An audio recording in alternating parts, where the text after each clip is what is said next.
Freedom fighters movement का day 8 है। आज बात करेंगे शेखुल हिंद मौलाना महमूद हसन रेशमी रुमाल तहरीक की अनसुनी कहानी।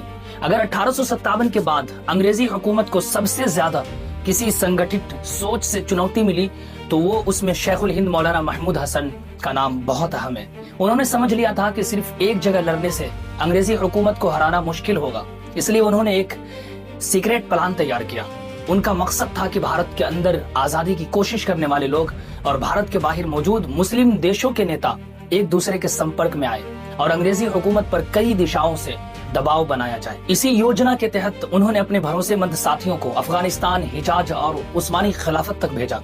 कोशिश यही थी कि भारत की आजादी के लिए एक इंटरनेशनल सपोर्ट हासिल हो सके।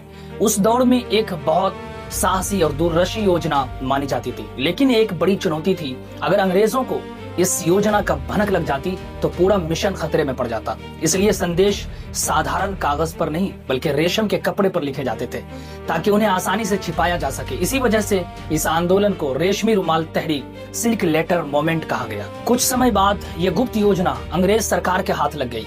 इसके बाद बड़े पैमाने पर गिरफ्तारियां शुरू हुई।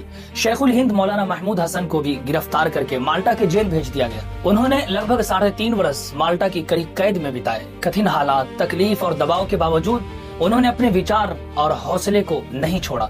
रिहा होकर भारत लौटने के बाद भी उन्होंने देश की आजादी, शिक्षा और राष्ट्रीय जागरूकता के लिए काम जारी रखा।